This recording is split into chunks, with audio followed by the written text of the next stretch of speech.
Pada hari Kamis tanggal 26 Oktober 2023, wali murid melakukan penyerahan siswi kepada Induk Semang untuk melaksanakan kegiatan P5 kearifan lokal di Dusun Bungkusan selama 7 hari. Kegiatan kami hari pertama di Dusun Bungkusan. Siang harinya, kami keliling lingkungan di Dusun Bungkusan. Di sini lingkungannya sangat asri, sejuk, banyak pohon salak, banyak anak-anak kecil, serta orang-orangnya yang sangat ramah. Walaupun penghuninya tidak terlalu banyak, tetapi lingkungannya sangat bagus dan nyaman. Malam harinya, setelah sholat maghrib, kami mengikuti kegiatan rutin yang ada di Dusun Bungkusan, yaitu tahlilan yang dilakukan setiap malam Jumat. Tradisi tahlilan sudah menjadi kebiasaan dan mendoakan arwah yang sudah meninggal, serta bisa dibersamai dengan jamuan makanan sebagai sedekah. Hari kedua, kami bersih-bersih di Masjid Baitul Mustaqim yang ada di Dusun Bungkusan. Kegiatan Jumat bersih biasanya dilakukan pada hari Jumat pagi. Kegiatan ini dilakukan untuk menjaga kebersihan dan kesucian masjid agar masyarakat nyaman ketika berada di masjid dan ketika beribadah. Sampai saat ini, kegiatan tersebut masih berjalan rutin setiap hari Jumat. Siang harinya, kami berziarah ke makam yang ada di Dusun Bungkusan. Tempatnya lumayan jauh dari pemukiman warga. Di sana, kami membersihkan makam dan mendoakan arwah yang sudah meninggal. Ziarah kubur biasanya dilakukan pada hari Jumat oleh warga Bungkusan. Hari ketiga, kami melakukan wawancara di Dusun Bungkusan mengenai prosesi pernikahan. Tata acara pernikahan di Dusun Bungkusan sama dengan dusun lainnya, namun di dusun ini masih sangat menjunjung tinggi gotong royong antar warga. Selanjutnya, kami melakukan wawancara mengenai tradisi kenduran yang ada di Dusun Bungkusan. Tradisi kenduran di Dusun Bungkusan dinamakan mule. Biasanya kegiatan ini dilakukan ketika akan mengadakan hajatan. Hari keempat, kami mewawancarai dua narasumber, yaitu Ibu Kartami sebagai pembuat opak dan Ibu Partono sebagai pembuat nasi jagung. Opak adalah makanan ringan yang terbuat dari singkong dan hampir punah karena pembuatannya cukup rumit.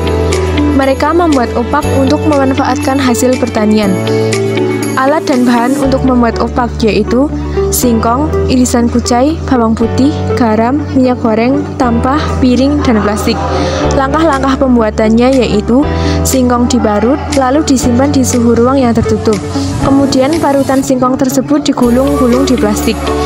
Selanjutnya dipotong-potong dan dibentuk sesuai keinginan. Yang terakhir yaitu jemur di bawah sinar matahari sampai kering kira-kira 5 hari. Selanjutnya adalah pembuatan nasi jagung.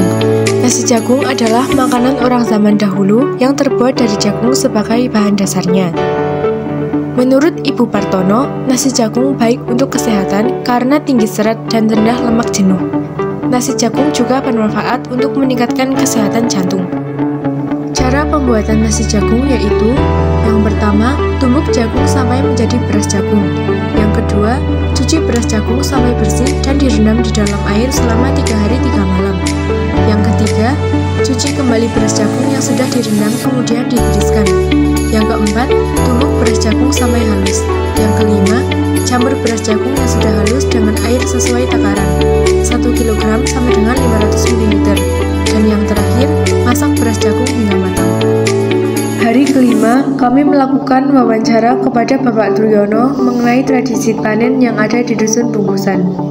Tradisi panen di Dusun Bungkusan dinamakan terpan, yaitu ketika mau panen mereka mengundang warga lain untuk datang ke rumahnya.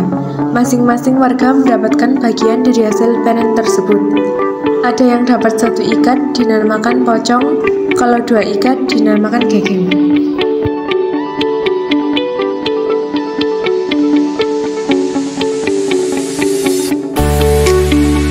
Siang harinya, kami pergi ke kebun. Di sana, kami menemui orang yang sedang mengobat cabai. Kami bertanya kepada bapak tersebut bagaimana cara penyemprotan obat yang benar. Cara penyemprotan obat pada cabai yang benar yaitu pupuk yang digunakan untuk menyemprot pohon cabai adalah pupuk urea dan pupuk NPK. Pemupukan atau penyemprotan untuk tanaman cabai dilakukan 2 minggu sekali. Cabai rawit bisa dipanen setelah berumur 2-3 bulan sesudah disemai. Pupuk NPK Mutiara dapat menyuburkan keseluruhan dari tanaman. Pupuk NPK ini dapat merangsang pertumbuhan buah atau calon buah pada tanaman cabai.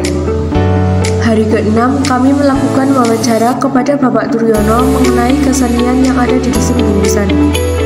Di Dusun Bungkusan terdapat kesenian kuda lumbing, namun sekarang kesenian tersebut tidak berjalan karena kekurangan anggota.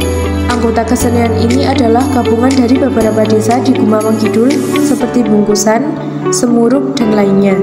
Banyak warga di Dusun Bungkusan yang bekerja di luar dusun bahkan luar pulau yang menjadikan kesenian tersebut tidak berjalan.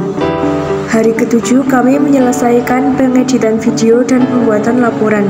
Kami mendapatkan kesempatan untuk membuat narasi dan opening video, serta membuat latar belakang dan tujuan dalam laporan, sehingga kami memiliki waktu untuk persiapan pulang keesokan harinya.